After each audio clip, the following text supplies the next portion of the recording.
And obviously, the opposite would be for institutional sponsorship in short setups. We would be looking for, again, higher time frame price displacement, and that's going to come by way of a reversal or expansion or a return to fair value. And an intermediate term imbalance in price, that's seeing price move to a premium or moving towards the buy side liquidity, make a run on the buy stops. And then short-term sell liquidity below the marketplace. This is going to be ideal for pairing short exits to cover. And obviously, those sell stops, we're going to be buying those from the counterparties in the marketplace. We would be looking for time of day influence, i.e. London Open high of day or New York high formation. Okay, we're looking at a higher time frame chart. Okay, just for disclosure's sake, this is a Japanese yen. And we're looking at a daily chart. The criteria is for our setups to be high probability, we have to have institutional sponsorship. Now, what is institutional sponsorship specifically? It's the willingness to protect an underlying price swing that has high probability of unfolding. Institutional sponsorship is just the impact of large institutions, banks, and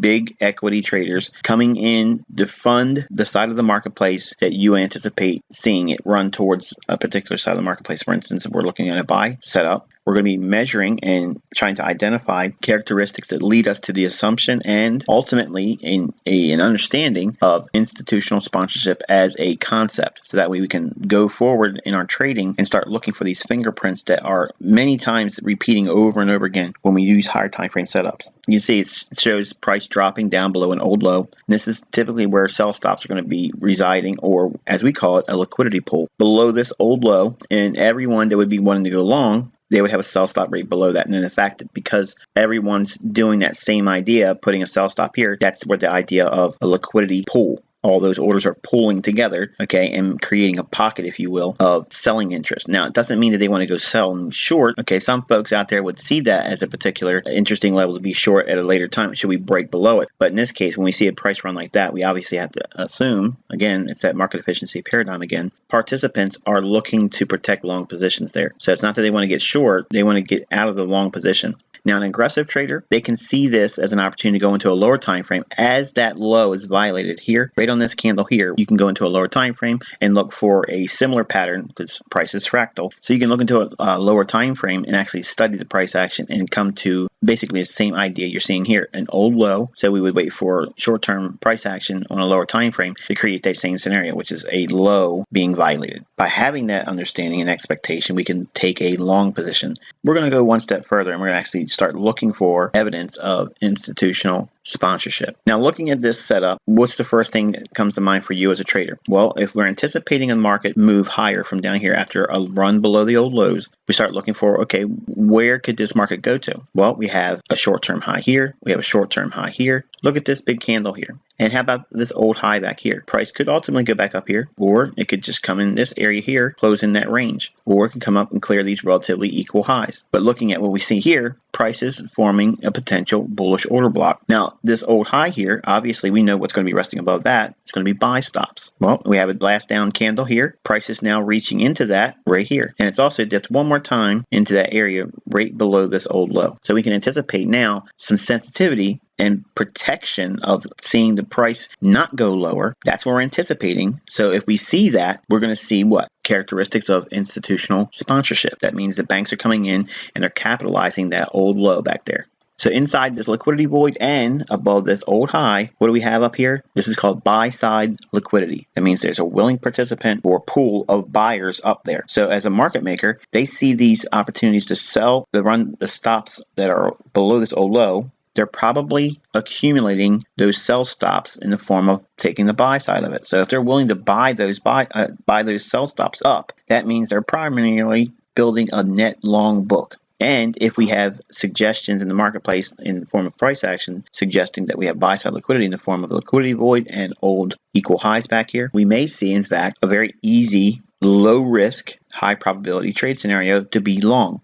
Later on takes off and fills that void in. This is higher time frame price displacement. That means there is clear evidence that there is a large entity entering the marketplace. And the reason why we know that is because if this is a daily chart, daily charts are not going to move that dynamic without sponsorship behind it by banks or large institutions or big equity traders. So when we see this, obviously we have to go back to where did that move begin? everything has to have a origin. We go back to the beginning of that price swing. That higher time frame price displacement has to have a root price level at which we can classify as an institutional sponsorship level. That comes in the way of this order block right here. That last down candle, we're using the body of that candle here, not so much the wick, because the wick is basically the body of this candle as well. Price comes down and hits that level. Now, again, to identify institutional sponsorship in a particular segment of price action, you need to see immediate dynamic response. If it's lethargic, if it's not willing to move right away, that means there is no institutional orders in that area. So therefore, if you're in a trade and you see that lackluster activity, the first thing you should be thinking is either reduce risk, cut the position in half, or just completely bail on the trade. If you're on the right side of the marketplace, the market's going to move dynamically immediately as soon as you get in. If you are offside, you're going to see either the market hauling and back and forth, stalling, and then ultimately reversing on you.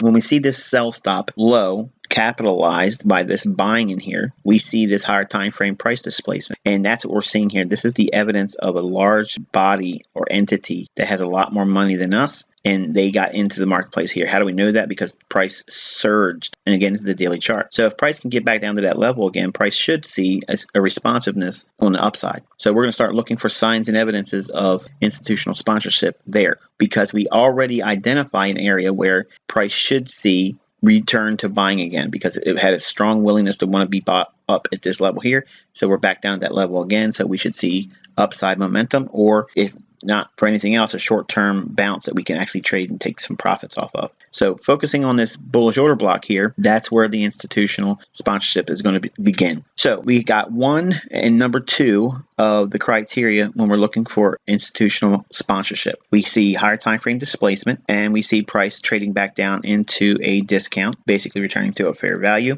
or back to an old area where it was bought up the last time. The next level is where's the short-term buy liquidity. That means the buyers that would be above where current price market is right here. Well, we have a short-term high here.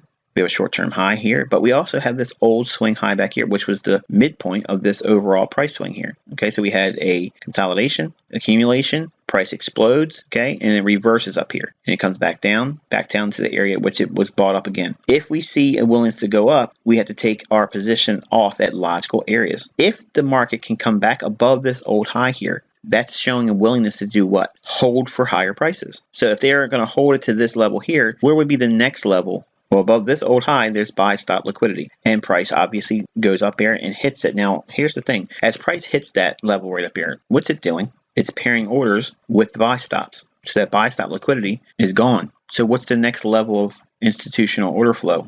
That old high back here. If it's going to go up here, that means it's going to be highly unlikely for it to come all the way back down to this level again. Why would that be unlikely? Because we've seen this low here and it rallied higher. We've seen this lower low here that went below this old low and it rallied up. We came back down to that same level here and they bought it again. Now this time we were able to move above this old high. So market structure on the daily chart has now changed to bullishness. So if we see this, institutional sponsorship should protect price from ever coming back down into this area here. We've already cleared an area right here, this old high. If we were trying to buy here, and our ultimate objective would be to take our profits up here, if we grade that swing, this would be origin, this would be the midway point or equilibrium, and then terminus would be up here. So there, inside this little section of price action would be the first grade of that price swing. This is equilibrium or midway point. Then there's going to be something up here, probably, before we get to that level, and then ultimately up here, terminus. So we have 4 stages of that price swing to identify.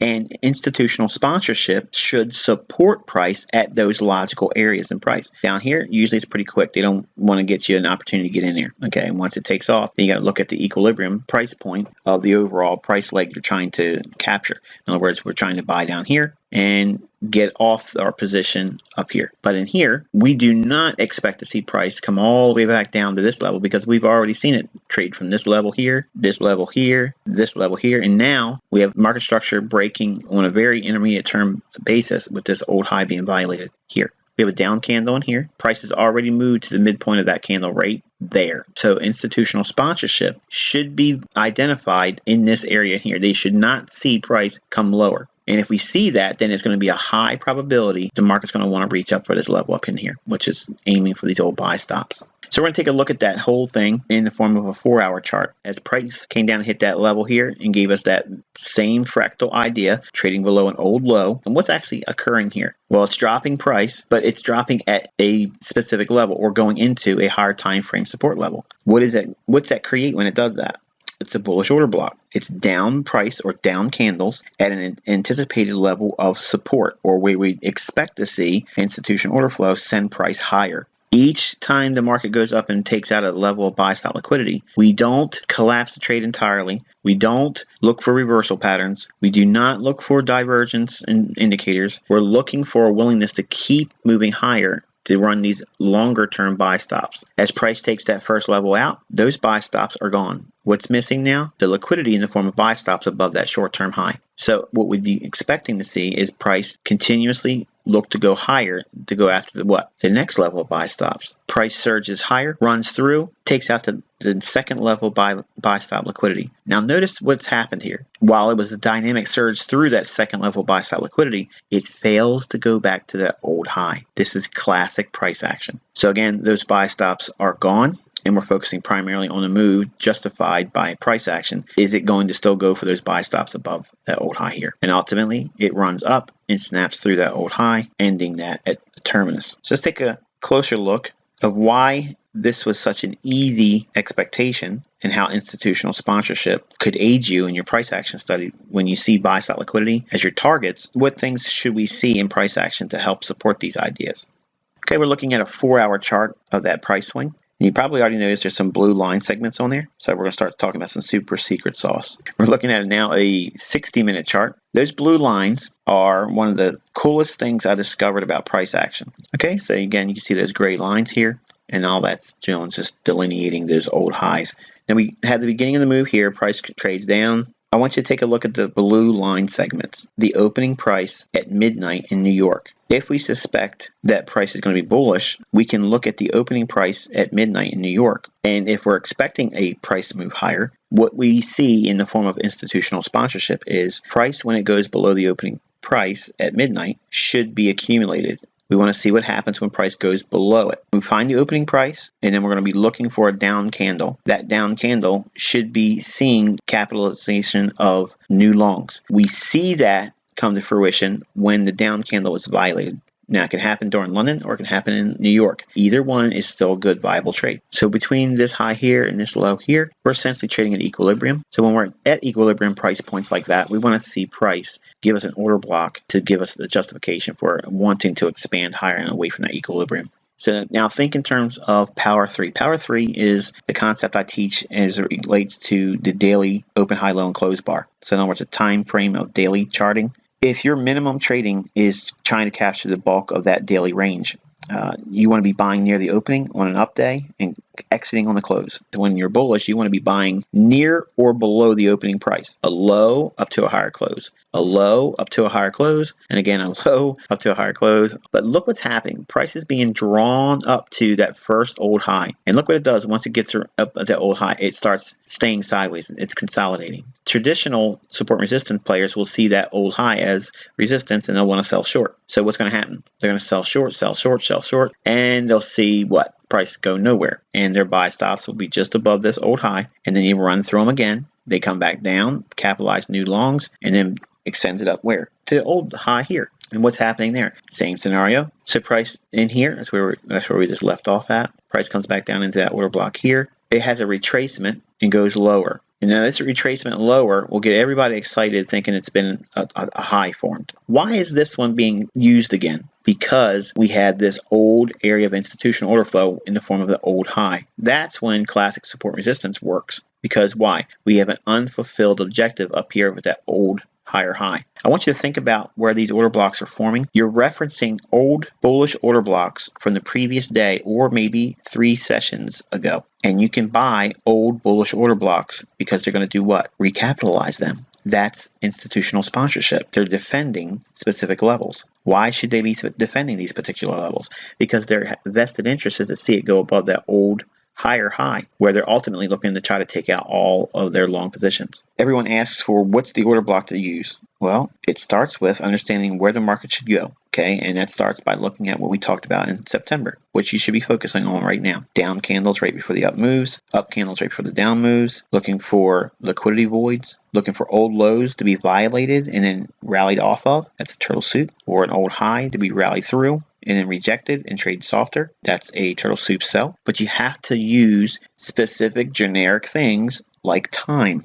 Every order block that we refer to here is linked to a London session or a New York session, and they're happening from the previous day or a couple days ago. But the idea is they should be capitalized again because there is an underlying interest for the market maker to see price go higher. So they're not going to allow much in way of retracement. But if it retraces, it's going to go back to logical areas in the form of bullish order blocks or running an old low. Now the lows can be, again, the same way, an old previous New York session or London low. They'll take out the sell stops below the lows and then rally it up. The same thing can be seen with the bullish order blocks. You want to be focusing on the London session and the New York session and using these down candles in those previous sessions to give you new buying opportunities. If you're seeing that come to fruition in your charts, you are seeing and identifying institutional sponsorship. Every one of your successful trades will have this hallmark. Specific order blocks that take place at London and New York, they will help you discern whether there is institutional sponsorship in your particular trade. If you see the lack of that, chances are you're probably offside and you're either going to want to reduce the risk on the trade or maybe go to the sidelines and wait for another opportunity.